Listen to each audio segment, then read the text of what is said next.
May the good Lord give you peace. Holy Thursday, the Lord's Supper.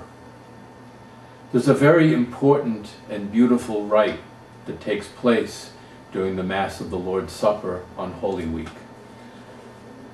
The Gospel that day tells us that before the feast of Passover, Jesus knew that his hour had come to pass from this world to the Father.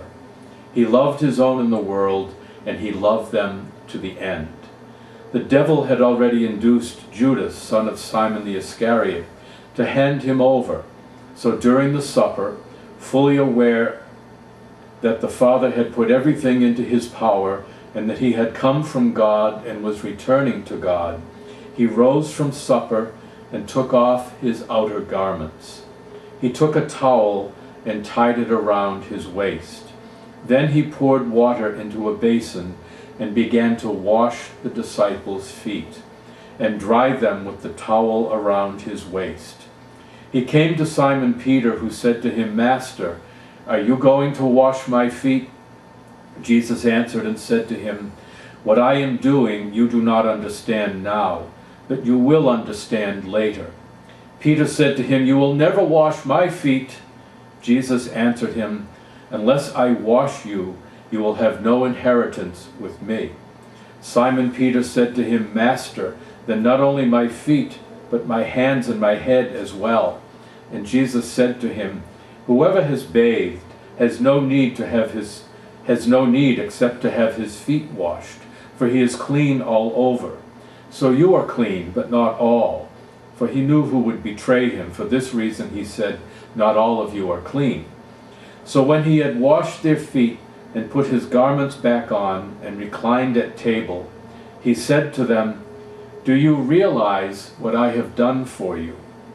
You call me teacher and master, and rightfully so, for indeed I am.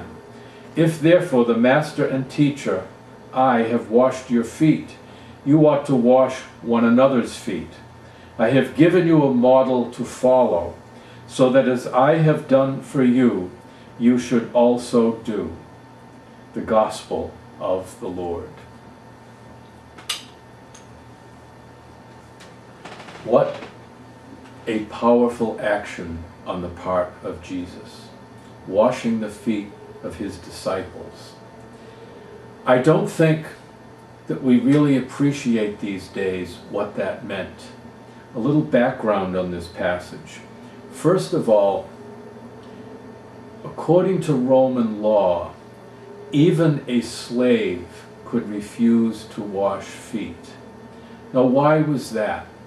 Because washing feet was a smelly, messy proposition. Feet touched the earth. They touched mud and dirt and animal droppings.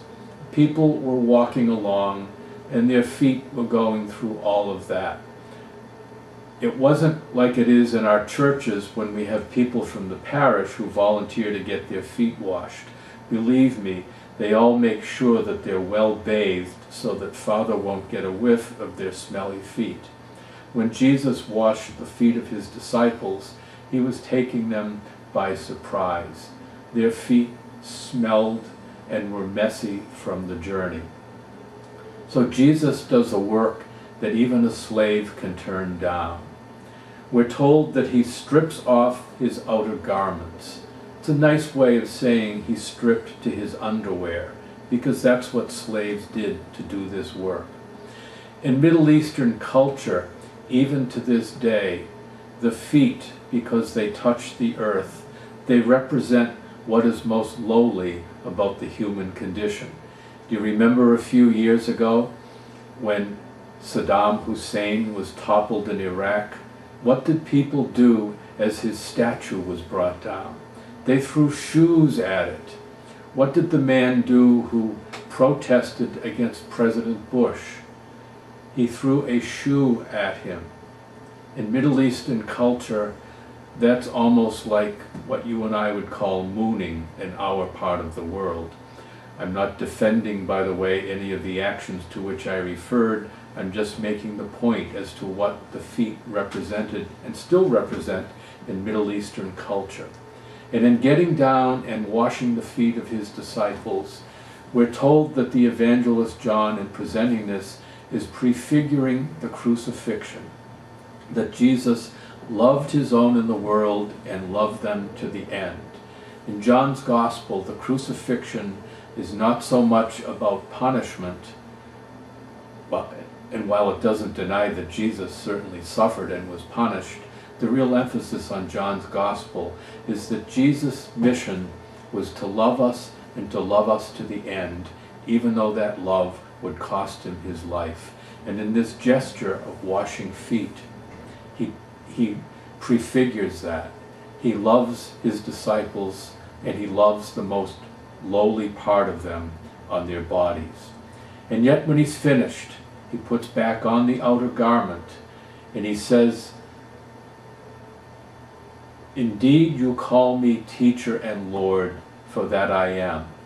But if I who am teacher and Lord have done this for you, so you also must do for one another." Jesus at the Last Supper said, "Do this in memory of me."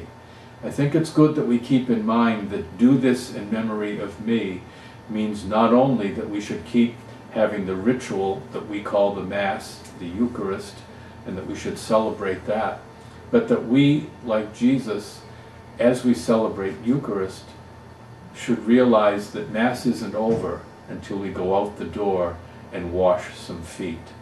That task falls especially on those of us who are leaders in the church, priests like myself, bishops, the Pope, deacons, the religious, but it falls upon all of us, laity and clergy alike, to allow Jesus to wash our feet and then to go out and wash the feet of a broken world in his name. Happy Holy Thursday, and may the good Lord give you peace.